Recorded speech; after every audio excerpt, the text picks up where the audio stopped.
అందరికీ నమస్కారం. నా పేరు కోనపరెడ్డి లక్ష్మీకిరణ్. జనసేన పార్టీ స్థాపించి 11 సంవత్సరాలు పూర్తి చేసుకుని 12వ సంవత్సరంలోకి అడుగుపెట్టి 12వ ఆవిర్భావ సభ జరుపుకున్న జనసేన పార్టీకి మనస్ఫూర్తిగా శుభాకాంక్షలు తెలియజేస్తున్నాను.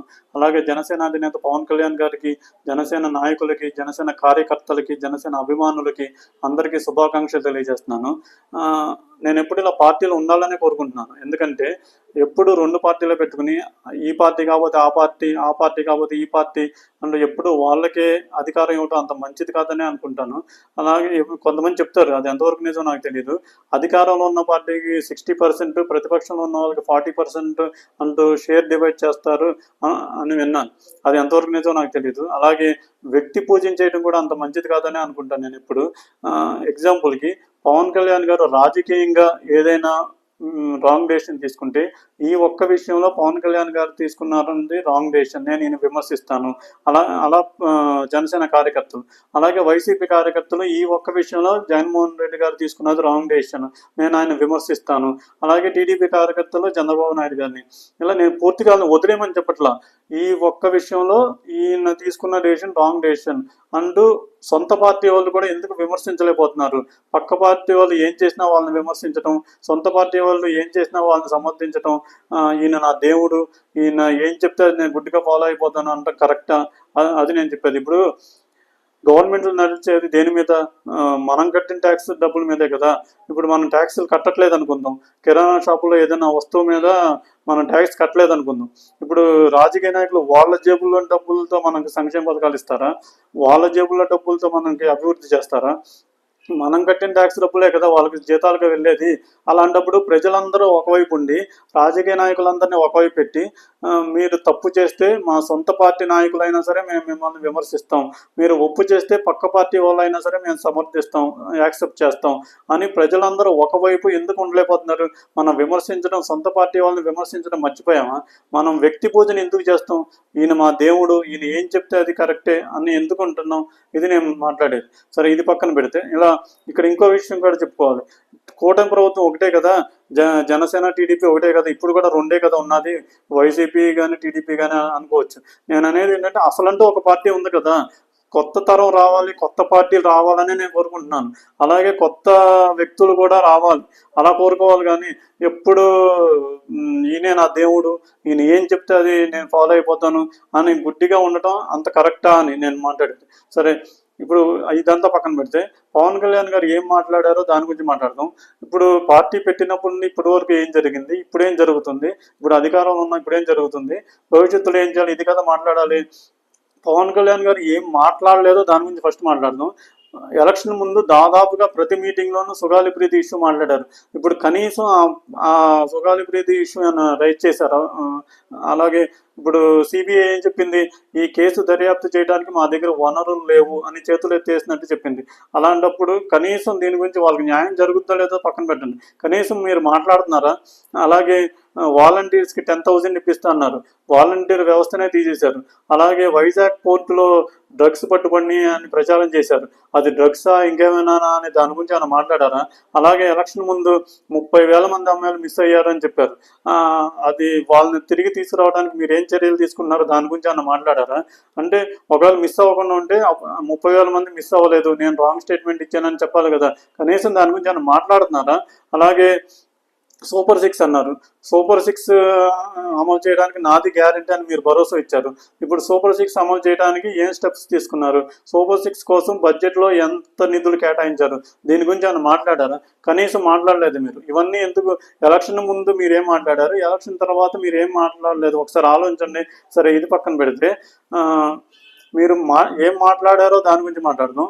మీరు మాట్లాడింది బీజేపీ ఇచ్చిన స్క్రిప్ట్ చదివినట్టు అనిపిస్తుంది. ఎందుకంటే ఇప్పుడు కొంతమంది చెప్తారు దక్షిణాది మోదీ, సౌత్ ఇండియన్ మోదీ అన్నట్టు మాట్లాడుతున్నారు.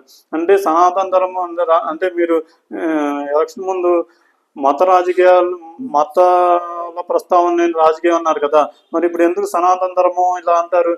అంటే మీరు అన్నారు, పవన్ కళ్యాణ్ గారు అన్నారు, రామతీర్థంలో రాముడు శిరస్సు తీసేస్తే మేము మాట్లాడకూడదా, అంతర్వేదిలో రథం తగలబెట్టేస్తే మేము మాట్లాడకూడదా అన్నారు.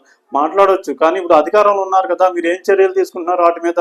అలాగే ఇప్పుడు మీరు అధికారంలో ఉన్నప్పుడు, మీరు అధికారంలోకి వచ్చిన తర్వాత, ఇంతకుముందు మీరు అన్నారు, హోమ్ మినిస్టర్ మీకు చేత కాకపోతే నాకేమంటే నేను చేసి చూపిస్తాను. మరి అలాంటప్పుడు మీ శాఖలో, మీ అటవీ శాఖ పరిధిలో ఉన్న కాశీరెడ్డి నాయన ఆశ్రమం కూల్చేస్తుంటే మీరేం చర్యలు తీసుకున్నారు? మీరేం స్పందించారు? 40 సంవత్సరాలుగా అన్నదానం చేస్తున్నారు అక్కడ. మీరు డొక్కా సీతమ్మ గారి గురించి గొప్పగా మాట్లాడతారు. మరి అలాంటప్పుడు కాశీరెడ్డి నాయన ఆశ్రమం కూల్చేస్తుంటే మీరు కనీసం స్పందించారా? ఇక్కడ ఏమైనా మాట్లాడారా?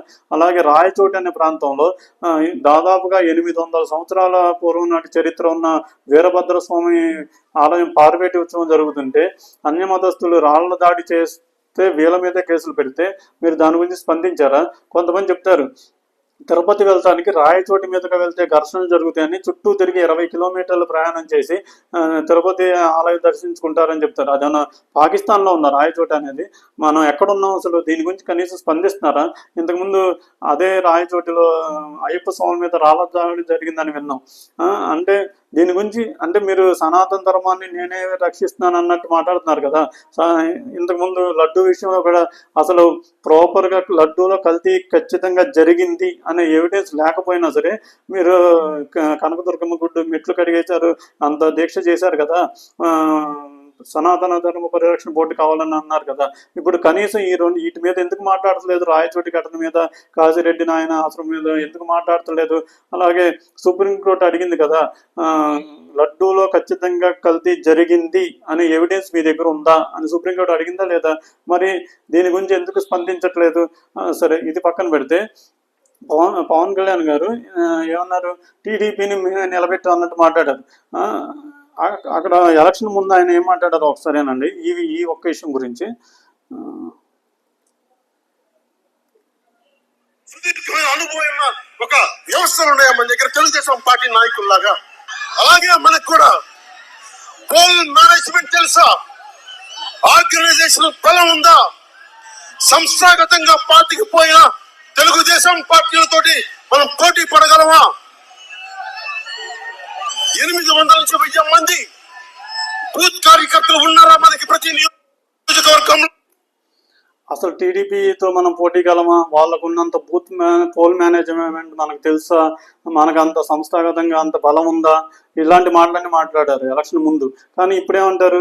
టీడీపీని మేమే నిలబెట్టాం అన్నట్టు మాట్లాడుతున్నారు. అంటే ఒకరికొకరు సపోర్ట్ చేసుకుంటూ అది కూడా ఒక భాగమైంది అధికారంలోకి రావడానికి. కానీ ఎలక్షన్ ముందు ఏం మాట్లాడారు? ఇలా అన్నారు కదా. ఎందుకు నేను చెప్పే పాయింట్ ఏంటంటే, అసలు జనసేన పార్టీ స్థాపించి 2014 నుండి ఇప్పుడు దాకా పార్టీ బలోపేతానికి ఎందుకు ఇలా కృషి చేయలేదు? ఇలా ఎందుకు చెప్తున్నానంటే 2019లో పూర్తిగా అన్ని నియోజకవర్గాల్లో పోటీ పెట్టినప్పుడు అన్ని నియోజకవర్గాల నుండి వీళ్ళని ఆహ్వానించారు. ఏది, మీలో ఎవరైనా ఇంట్రెస్ట్ ఉన్న వాళ్ళు ఇంటర్వ్యూకి రండి, ఎగ్జామ్ రాయండి, మీకు ఎమ్మెల్యే టికెట్లు ఇస్తామన్నారు. అలా చాలామంది ఇప్పుడు దాదాపుగా ప్రతి నియోజకవర్గం నుండి వచ్చారు. వాళ్ళలో మీరు ఎగ్జామ్ పెట్టి ఇంటర్వ్యూ చేసిన వాళ్ళు ఎంతమందికి టికెట్లు ఇచ్చారు? అలా కాకుండా అప్పటికప్పుడు పార్టీలో చేరిన వాళ్ళకి ఎంతమందికి టికెట్లు ఇచ్చారు? నాగబాబు గారికి అప్పటికప్పుడు వచ్చి జాయిన్ అయ్యారు. ఇప్పుడు పవన్ కళ్యాణ్ గారు కూడా ఇచ్చారు, ఫామ్ ఇచ్చి అప్లికేషన్ ఫామ్ ఇచ్చారు ఇలా పోటీ చేయడానికి. అలాంటప్పుడు నాగబాబు గారు అప్పటికప్పుడు వచ్చినా నాగబాబు గారికి టికెట్ ఇచ్చారు. అలాగే మచిలీపట్నం నుండి బండి రామకృష్ణ గారు అప్లికేషన్ ఇచ్చారా? ఎలక్షన్ ఇది ఇంటర్వ్యూ ఫేస్ చేశారా? ఎగ్జామ్ రాశారా? వాళ్ళకి ఎలా టికెట్లు ఇచ్చారు? అంటే నేను పాయింట్ ఏంటంటే, కార్యకర్తల నుండి మీరు ఎంతమందికి టికెట్లు ఇచ్చారు? అప్పటికప్పుడు వచ్చి జాయిన్ అయిన వాళ్ళకి ఎంతమందికి టికెట్లు ఇచ్చారు? డబ్బు లేని రాజకీయం అన్నారు, ఎంతమంది డబ్బు లేని వాళ్ళకి మీరు టికెట్లు ఇచ్చారు? ఒకసారి ఆలోచించండి. సరే, నేనేం చెప్తున్నానంటే, కార్యకర్తల్ని పైకి ఎందుకు తీసుకురావట్లేదు? వాళ్ళకి ఇప్పుడు లాస్ట్ ఎలక్షన్స్లో కూడా అప్పటికప్పుడు వచ్చిన ఏది అవనగడ్డ నియోజకవర్గం నుండి మండలి బుద్ధప్రసాద్ గారికి జనసేనకి టికెట్ కేటాయించారు. కానీ అప్పటికప్పుడు టీడీపీ నుండి జనసేనలోకి వచ్చిన మండలి బుద్ధప్రసాద్ గారికి టికెట్ ఇచ్చారు. మన జనసేన కార్యకర్తలు ఎవరు లేరా? జనసేన కార్యకర్తలకి ఎందుకు మీరు అధికారం ఇవ్వట్లేదు? ఇలా ఎందుకు చెప్తున్నానంటే, 2014 నుండి ఇప్పుడు దాకా మీరు సంస్థాగతంగా ఎందుకు అభివృద్ధి చేసుకోలేకపోయారు? ఆ కార్యకర్తలకు ఎందుకు పదవులు ఇవ్వట్లేదు? ఇది ఒకసారి ఆలోచించండి. తర్వాత ఇంకో విషయం ఏంటంటే, హిందీ గురించి మీరు మాట్లాడారు. మీరు ఇంతకుముందు ఎలక్షన్ ఇది లాస్ట్ టైం బీజేపీతో ఆపోజిట్లో పొత్తు పెట్టుకోకముందు ఆ, హిందీ భాష గురించి మీరేమన్నారు చూడండి. భారతీయ జనతా పార్టీ దుర్మార్గులు అయిపోతాం. నాకు వాళ్ళ మీద ఇష్టం లేదు, వాళ్ళ మీద చిరాకు నాకు. వాళ్ళే మన మీద దక్షిణ భారత వివక్ష చూపిస్తారు. సరే భరితం. భారతీయ జనతా పార్టీ అంటే అందరూ హిందువుల పార్టీ అంటారు. నా ఉద్దేశం అది హిందీ వాళ్ళ పార్టీ, అది హిందువుల పార్టీ కాదు. మేము అర్థం చేసుకుంటాం భాషల్ని. హిందీని ప్రేమిస్తాం కానీ హిందీని మా మీద రుద్దుతానంటే ఎట్లా? హిందీని ప్రేమిస్తాం కానీ హిందీని మా మీద రుద్దుతాం అంటే ఎట్లా అన్నట్టు మాట్లాడారు. అప్పట్లో బీజేపీతో ఈయన పొత్తులో లేరు. అంటే నేనేం చెప్తున్నానంటే ఒకప్పుడు ఏం మాట్లాడారు, ఇప్పుడేం మాట్లాడుతున్నారు అని ఇప్పుడు చాలా వీడియోలు కూడా చూస్తున్నాం మనం. పవన్ కళ్యాణ్ గారి మాటలకి ఇంతకుముందు ఒకలాగా మాట్లాడతారు, ఇప్పుడు ఒక మాట్లాడతారు అని చాలా వీడియోస్ చూస్తున్నాం మనం. అలాగే బీఫ్ తినాల్సి వస్తే నేను తినే ముందుకెళ్తా అన్నట్టు మాట్లాడారు ఒక చోట. అలా అంటే ఆయనకి ఎలా కావాలంటే అలా మాటలు మార్చేసుకుంటున్నారని మనం విమర్శలు చూస్తున్నాం. అలాగే చెగువేరా అభిమానం అన్నారు. అలాంటప్పుడు చెగువేరాలో ఉన్న మానవత్వం మాత్రమే నేను ఆదర్శంగా తీసుకున్నానని చెప్తున్నారు. అంటే అర్థమవుతున్నది ఏంటంటే ఆయనకి ఎటు కావాలంటే అటు, ఏది కావాలంటే అది ఆ పాయింట్ని మార్చేసుకుని ఒకసారి ఒకలాగా మాట్లాడుతున్నారు, ఇంకోసారి ఇంకోలాగా మాట్లాడుతున్నారు. ఇలాంటి విమర్శలు కూడా మనం చూస్తున్నాం. నేను ఓవరాల్గా నేను చెప్పేది ఏంటంటే జనసేన టీడీపీ పొత్తులో టీడీపీతో మనం పోటీ పడలేము, వాళ్ళలాగా మనకు బలం లేదు అన్నప్పుడు జనసేన కార్యకర్తల నుండి కింద స్థాయి కార్యకర్తల్ని పైకి ఎందుకు తీసుకురావట్లేదు? అప్పటికప్పుడు వచ్చిన వాళ్ళకి మీరు ఎందుకు అధికారం ఏది పదవులు ఇస్తున్నారు? ఒకసారి ఆలోచించాలి. అలాగే సొంత పార్టీ వాళ్ళు నాయకులు తప్పు చేసినా ప్రజలు మనం ఎందుకు క్వశ్చన్ చేయలేకపోతున్నాం? వ్యక్తి పూజను మనం ఎందుకు సపోర్ట్ చేస్తున్నాం? ఇలా ప్రజలందరూ ఒకవైపు ఉండి రాజకీయ నాయకులను ఎందుకు క్వశ్చన్ చేయలేకపోతున్నాం? ఒకసారి అందరూ ఆలోచించండి. అందరికీ నమస్కారం.